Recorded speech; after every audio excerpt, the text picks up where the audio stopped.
আমার ভাইয়ের নাম মারুফ। দীর্ঘদিন যাবৎ সে আমাদের যশোরের একটি স্থানীয় বাজারে ভালো ব্যবসায়ী হিসেবে পরিচিত। সবাই এক নামে চেনে। যেহেতু অনেক পুরনো ব্যবসা এবং সময়ের সাথে সাথে ব্যবসার পরিধি বৃদ্ধি পেয়েছে, সেই কারণে ধন সম্পদও বৃদ্ধি পেতে থাকে। সবকিছু ভালোই চলছিল। ভাইয়ের 2 সন্তান ছিল। তার ভেতর ছোট সন্তানটির নাম ইয়াসিন, ভাইয়ের বড় সন্তানটির নাম রাকিব। এছাড়া তার পরিবারে তার স্ত্রী, বাবা মা আছে। রাকিব প্রতিদিনের মতো সেদিন স্কুলে গিয়েছিল, মারুফ ভাইয়া বাজারে ছিল। প্রতিদিনের মতো ইয়াসিন দুপুরবেলা টিভি দেখছিল এবং তার মা রান্না করছিল। সে যে রুমে টিভি দেখছিল, রুমটা ছিল 2 তলায়। টিভি দেখতে দেখতে ইয়াসিনের চোখ যায় জানলার থাই গ্লাসে।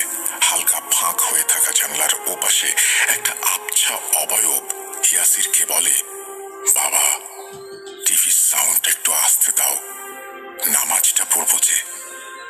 ইয়াসির তখনও, আমি একটু কনফিউজড। একটু আগে দেখলাম যে ইয়াসিন বলছিলেন, এখন আবার ইয়াসির, আমি ইয়াসিরই পড়ছি। ইয়াসির তখন কিছু বুঝতে না পারলেও একটু পরে সে বুঝতে পারে বাসায় আর কেউ নেই। তার দাদা ছিল মাঠে, আর ইয়াসিনের দাদি তার মায়ের সাথে কাজ করছিল। আর অন্য কেউ সচরাচর ইয়াসিনের রুমে যায় না। সে তখনই নিচে নেমে আসে এবং আম্মুর কাছে এসে কাঁদতে থাকে। ইয়াসিন অনেক ছোট, এই কারণে তার কথা কেউ বিশ্বাস করে না। ঘটনা মূলত এখান থেকে শুরু। প্রতিদিনের মতো মারুফ ভাই 7টা বা 8টার দিকে বাজার থেকে আসে। বাজার থেকে আসার পরে প্রতিদিনের মতো সন্তান ও বাবা মায়ের সাথে রাতের খাবার খেয়ে ঘুমিয়ে পড়ে। তার পরিবারে ছিল তার সন্তান, বাবা মা ও স্ত্রী এবং ছোট ভাই ও তার স্ত্রী। কিন্তু পারিবারিকভাবে একটু সমস্যা থাকায় ছোট ভাই আলাদা থাকতো স্ত্রীর সাথে। সেদিন রাতে মারুফ ভাই ক্লান্ত থাকার কারণে তাড়াতাড়ি ঘুমিয়ে যায়।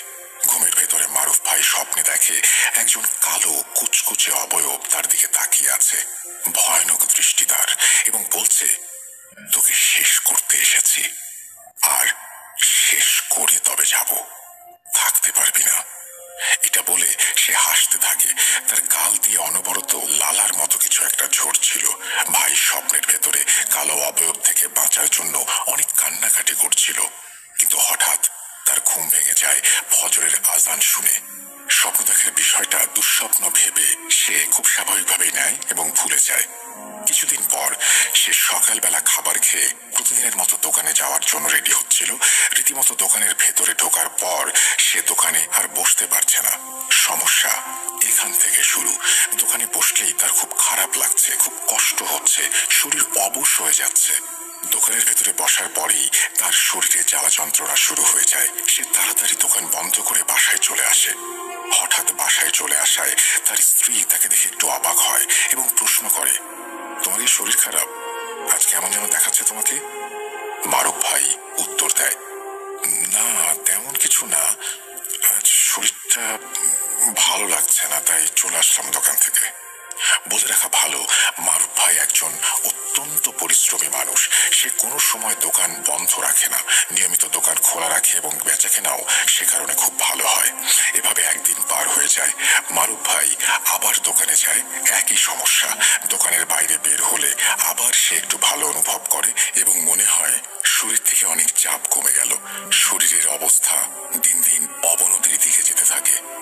7-8 দিন পর ভাইয়ের শরীরের অবনতি দেখে পরিবারের লোকজন তাকে ডাক্তারের কাছে নিয়ে যায়। ডাক্তার সব রকম পরীক্ষা করে, কয়েকদিন রেস্ট করার পরামর্শ দেয় এবং বলে তেমন কোনো সমস্যা নেই, তিনি সুস্থ আছেন, হয়তো মানসিকভাবে চিন্তিত, সেই কারণেই এই সমস্ত সমস্যা হচ্ছে, অথবা বেশি পরিশ্রম করেছেন যার কারণে এমন হচ্ছে, কিছুদিন রেস্ট নিলে সব ঠিক হয়ে যাবে। কিন্তু রেস্ট নেয়ার পরও কোনো উন্নতি হচ্ছিল না। তার চেহারা ফ্যাকাশে হয়ে যাচ্ছিল, মনে হচ্ছিল তার শরীর থেকে দিন দিন রক্তগুলো শুকিয়ে যাচ্ছে, চোখগুলো একদম ভেতরে গর্তের ভেতরে ঢুকে যাচ্ছিল। তার অবস্থা আরো খারাপ হতে থাকে। এমন শরীরের অবস্থা খারাপ হওয়ার কারণে তিনি কারোর সাথে ঠিক মতো কথা বলতে পারতেন না। তিনি তার বাড়িতে একা একা বসে থাকতেন, আকাশের দিকে তাকিয়ে থাকতেন। তার নিজের দোকানে বসলেই যেন তার অনেক বিরক্তি লাগতো। কোনো ওষুধই তেমন ভালো ফল দিচ্ছিল না। সমস্যাটা এমন, সে দোকানে বসলেই তার শরীরের জ্বালা যন্ত্রণা আরো বেড়ে যায়। দোকান থেকে এসে চুপচাপ একা নিরিবিলি বসে থাকে, কারোর সাথে কথা বলে না, নিশ্চুপ হয়ে থাকে। তার মা বাবা ছেলেরা অবস্থা দেখে চিন্তিত হয়ে পড়ে। এমন ভাবে চলতে থাকার কারণে তার ব্যবসার ক্ষতি হতে থাকে অনেক। কেমন যেন সুস্থ স্বাভাবিক একজন মানুষ কিছুদিনের মধ্যে অসুস্থ হয়ে গেল, চেহারা বিবর্ণ হয়ে যেতে থাকে। হঠাৎ একদিন মারুফ ভাই মসজিদে আসরের নামাজ পড়তে গেলে মসজিদের ইমাম মারুফ ভাইকে নামাজ শেষে একটু অপেক্ষা করতে বলেন। নামাজ শেষে মারুফ ভাই বাইরে অপেক্ষা করছিলেন। ইমাম সাহেব নামাজ শেষ করে মারুফ ভাইয়ের কাছে আসে এবং তার দিকে তাকিয়ে থেকে কিছুক্ষণ পরে প্রশ্ন করে, মারুফ, তোমার শরীরের অবস্থা কেন এরকম? দিন দিন খারাপ হয়ে যাচ্ছে। কোনো সমস্যা হয়েছে নাকি বাবা? মারুফ ভাই কিছু সময় চুপ থেকে তার সমস্যার কথাটি বলে এবং সেই রাতে যে স্বপ্নটি দেখেছিল সেই স্বপ্নের কথা ইমাম সাহেবের সাথে শেয়ার করে। ইমাম সাহেব একটু বুঝতে পারেন তার সমস্যাটি কি হয়েছে। ইমাম সাহেব বলেন, তোমার অবস্থা দেখি বেশি ভালো না।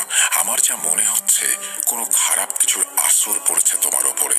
যতদূর সম্ভব, যত তাড়াতাড়ি সম্ভব একটা কিছু করো, কোনো ভালো আলেমের কাছে যাও, চিকিৎসা নাও, আল্লাহর রহমতে ঠিক হয়ে যাবে।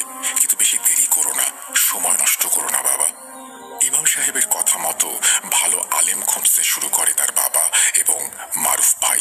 কিন্তু কোনো ভালো আলেম না পাওয়ায় তেমন কোনো ভালো ফলও পাওয়া যাচ্ছিল না, বরং শরীর আরো শুকিয়ে যাচ্ছিল এবং ঠিকমতো খাওয়া দাওয়া করতে পারছিল না সে। এভাবে চলতে থাকে এবং 21 দিন পার হয়ে যায়।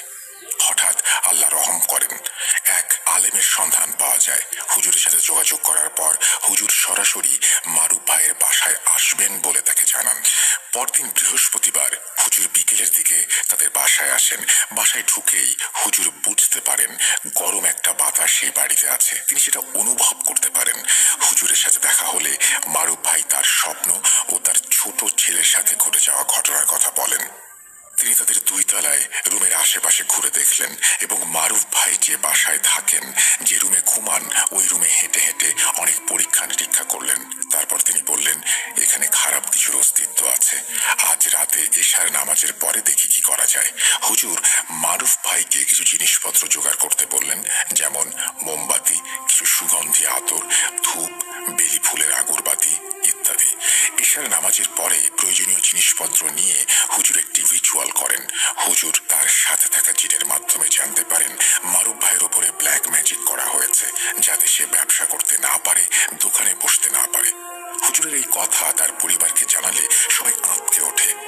মারুফ ভাইয়ের সাথে কারো এমন শত্রুতা থাকার কথা নয়। হুজুর আরো বলেন, মারুফ ভাই যে স্বপ্নটা দেখছে সেই স্বপ্নেই একজন জিন আসে যে মারুফ ভাইকে ভয় দেখায়।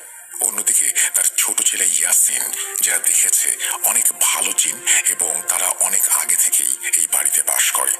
এই ব্ল্যাক ম্যাজিক তার পরিবারেরই একজন হিন্দু পণ্ডিতের মাধ্যমে করেছে। এই কথা শোনার পর পরিবারের সবাই বিশ্বাস করতে চায় না। হুজুর বলেন, সাধারণত এই ব্ল্যাক ম্যাজিকটা যেভাবে করা হয়, 1 থেকে 25 দিনের ভেতর এর আসর না কাটানো যদি যায়, তাহলে কেউ একজন, অর্থাৎ যার উপরে ব্ল্যাক ম্যাজিক করা হয়েছে, সে অসুস্থ হয়ে এক পর্যায়ে প্যারালাইসিস হয়ে যায় তার, অথবা সে পাগল হয়ে যায়।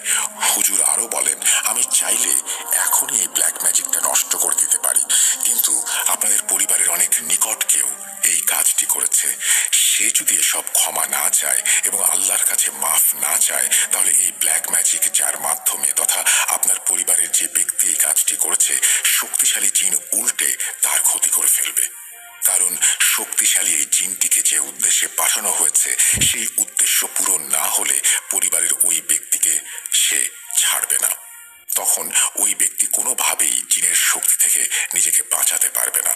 যেহেতু তখন 21 দিন চলছিল, হুজুর সেই ব্ল্যাক ম্যাজিক তখনই নষ্ট করেন এবং হুজুর তার জিনকে নির্দেশ দিলে সেই ব্ল্যাক ম্যাজিকে ব্যবহৃত জিনিসগুলো বাইরে তখন যেন দমকা বাতাস, ঝড় উঠেছে। তারপর হুজুরের হাতে ব্ল্যাক ম্যাজিকের জিনিসটি দেখা যায়। সেটা দেখতে একটু অন্যরকম ছিল। সাধারণত একটা মানুষের হাতের আঙুলের মতো একটি হাড় ছিল।